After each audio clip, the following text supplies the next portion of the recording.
तो चलिए आज एक नए वीडियो के साथ अर्थात प्रेजेंट इंडेफिनिट के पार्ट 4 अर्थात WH वर्ड सेंटेंसेस के साथ मिलते हैं। तो हम टॉप ऑफ द पेज लिखेंगे WH वर्ड सेंटेंसेस।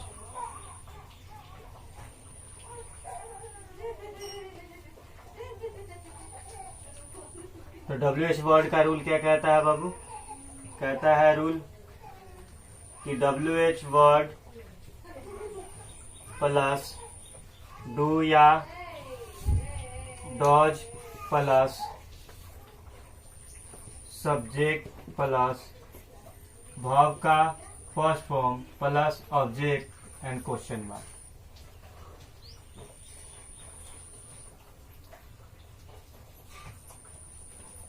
एग्जाम्पल्स देखते हैं। जैसे वह क्या खरीदती है?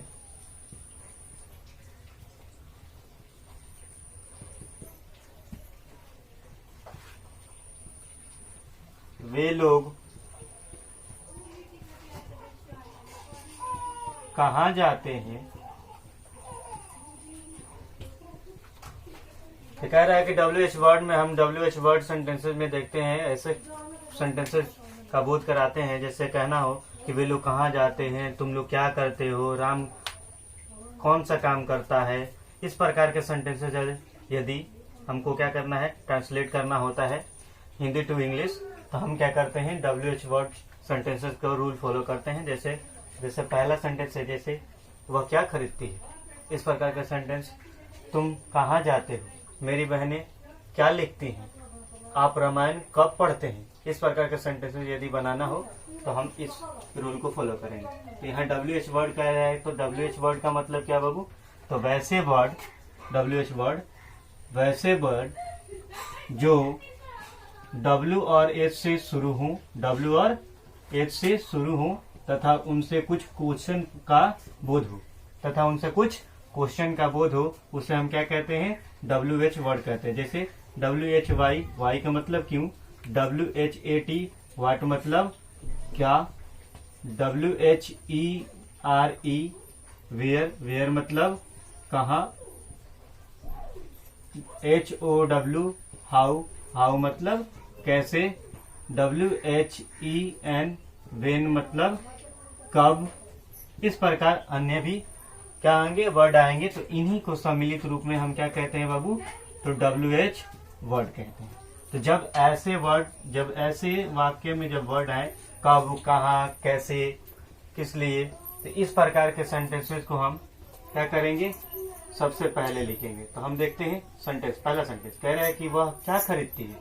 तो WH वर्ड में देखते हैं क्या खरीदती है। तो यहाँ देखिए, तो पहले कह रहा है WH वर्ड, तो हिंदी में देखिए वह क्या, तो क्या है WH वर्ड। तो देखिए, तो क्या का इंग्लिश मीनिंग क्या होता है, व्हाट। तो हम लिखेंगे व्हाट। तो किसी भी सेंटेंस को शुरुआत करते समय पहला लेटर कैपिटल, तो W कैपिटल लिख दिए, व्हाट। फिर कह रहा है कि डू या डॉज। तो डू या डॉज दोनों में से कोई एक सेलेक्ट करके यहाँ पर लिखना है, दोनों में से कोई एक।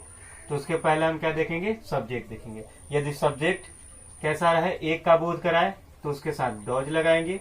यदि सब्जेक्ट अनेक का बोध कराए तो उसके साथ डू लगाएंगे। तो सब्जेक्ट क्या है, वह, तो कितने का बोध करा रही है, एक का, तो हम इसके साथ क्या लिखेंगे, डॉज लिखेंगे डॉज। देन आफ्टर सब्जेक्ट कह रहा है, तो सब्जेक्ट वह खरीदती यानी किसी खरीदना। उसके बाद क्या रहा है, वर्ब वन। तो वर्ब क्या है, खरीदना का इंग्लिश मीनिंग बाई। और कह रहा है कि ऑब्जेक्ट रूप में कुछ खरीद रही है, तो नहीं, तो लिखेंगे व्हाट डज शी बाई, वह क्या खरीदती है। अगला, वे लोग कहाँ जाते हैं। तो कहाँ जाते हैं यानी कहाँ। तो कहाँ का इंग्लिश मीनिंग बाबू, वेयर मतलब कहाँ। तो हम लिखेंगे WH वर्ड की जगह पर वेयर। फिर कह रहा है कि डू या डॉज। तो डू या डॉज सेलेक्ट करने के पहले हम क्या देखेंगे, सब्जेक्ट। तो सब्जेक्ट हमारा क्या है, वे लोग। तो वे लोग एक से अधिक का बोध करा रहा है, तो इसके साथ डॉज। डॉज नहीं, डू। क्या, एक से अधिक के लिए डू। तो लिखेंगे डू। उसके बाद सब्जेक्ट क्या है, विल, तो विल के इंग्लिश मीनिंग जो कहते हैं वो लिख दीजिए। क्या होता है, दे, तो दे लिख दिए। वर्ब, तो वर्ब क्या है इसमें बाबू, जाना, तो लिख देंगे गो। लास्ट में क्या है, क्वेश्चन मार्क, तो लिख देंगे क्वेश्चन मार्क। यदि ऑब्जेक्ट कोई होता है तो हम लिख देते हैं, अगर नहीं है तो क्वेश्चन मार्क लगा देंगे। अगला देखते हैं। इसी तरीके से WH वर्ड निगेटिव है, तो हम क्या करेंगे, फिर से लिख लेंगे top of the page WH word plus negative और सेंटेंसेज, तो WH वर्ड निगेटिव सेंटेंसेज।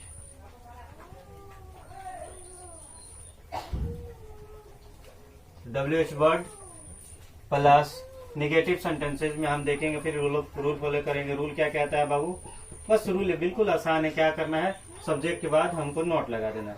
फिर कह रहा है WH वर्ड, तो WH वर्ड प्लस डू या does plus subject plus not plus verb का first form plus object question mark लिख दिए। बस एक एग्जाम्पल देखते हैं।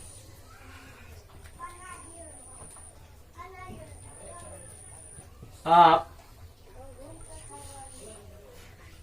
वहां क्या करते हो, सॉरी, आप वहां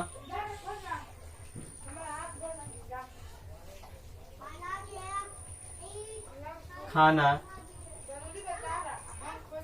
कब नहीं खाते हो,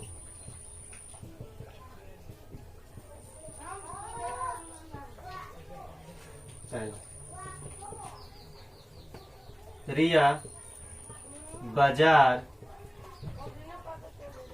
क्यों नहीं जाती है,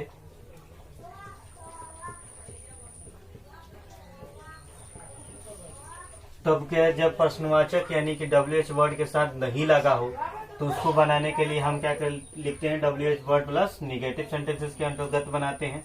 जैसे कह रहा है कि आप वहां खाना कब नहीं खाते हो, तो हम बनाएंगे, तो WH वर्ड क्या है, कब, तो कब का इंग्लिश मीनिंग बाबू वेन, तो हम लिखेंगे क्या, वेन। क्लियर। फिर क्या कह रहा है, डू या डॉज, तो डू या डॉज दोनों में से कोई एक सिलेक्ट करके यहाँ लिखना है। तो उसके पहले हम क्या देखेंगे बाबू, सब्जेक्ट, तो सब्जेक्ट क्या है, आप, और आप से यू यानी अनेक का बोध होता है, इसलिए डू, तो वेन डू। उसके बाद सब्जेक्ट कह रहा है, तो सब्जेक्ट क्या था, हमने देखा था अभी, आपका इंग्लिश मीनिंग यू। उसके बाद नॉट कह रहा है, तो नॉट। फिर क्या कह रहा है, वर्ब का फर्स्ट फॉर्म, तो वर्ब क्या है, खाते, खाते का इंग्लिश मीनिंग ईट। उसके बाद कह रहा है ऑब्जेक्ट, तो ऑब्जेक्ट के रूप में क्या, खाना, तो खाना क्या होता है, फूड। कह रहा है कि अदर कुछ है, तो वहां, तो देयर, और लास्ट में क्वेश्चन, तो when do you eat food there, आप वहां कब खाना नहीं खाते हो। उसके बाद देखिए, रिया बाजार क्यों नहीं जाती है, तो यहाँ देखिए WH वर्ड पहले से क्या है, रूल कह रहा है WH वर्ड, तो WH वर्ड क्या, क्यों, तो क्यों का इंग्लिश मीनिंग वाई, लिख देंगे वाई। फिर कह रहा है डू या डॉज, दोनों से कोई एक सेलेक्ट करना है, तो सब्जेक्ट देखेंगे, सब्जेक्ट क्या कह रहा है, रिया, तो रिया एक का बोध कराती है, इसलिए डॉज। फिर कह रहा है सब्जेक्ट, तो रिया उतार लेंगे, यही ना हमारा सब्जेक्ट है। उसके बाद नॉट कह रहा है बाबू, तो लिख देंगे नॉट। फिर वर्ब का फर्स्ट फॉर्म, तो वर्ब क्या है, तो वर्ब यहाँ जाना, तो जाना का इंग्लिश मीनिंग गो। उसके बाद ऑब्जेक्ट क्या बनेगा, तो बाजार, तो लगा देंगे टू मार्केट, लास्ट में क्वेश्चन मार्क। तो हम इसमें क्या देखे बाबू कि प्रेजेंट इंडेफिनिट में WH वर्ड में हमने देखा कि जब कोई वाक्य में क्या पूछा जाए, ऐसे शब्द आगे, ऐसे शब्द आए जिनसे कहाँ, कब, कैसे, क्यों, क्या इत्यादि वर्ड से क्या क्वेश्चन के बोध है। तो जब क्वेश्चन के बोध, अभी मैंने शुरू में बताया कि WH वर्ड क्या होते हैं, वैसे वर्ड होते हैं जो W और S से स्टार्ट होते हैं तथा उनसे क्वेश्चन का बोध होता है। तो देखिए, तो WS से स्टार्ट है और क्वेश्चन से क्यों, क्या, कहाँ, कैसे, कब, क्वेश्चन का बोध करा रहे हैं। और इन्हीं का प्रयोग यदि हम क्या कर देते हैं, प्रेजेंट इंडेफिनिट के WH वर्ड में कर देते हैं, तो वही कहलाता है WH वर्ड सेंटेंसेस कहलाता है। उसको बनाने के लिए हम क्या करते हैं, निम्न रूल को फॉलो करते हैं। मुझे उम्मीद होगा कि आप सब समझ गए होंगे। ठीक है, तो मिलते हैं फिर नेक्स्ट वीडियो के साथ। आज के लिए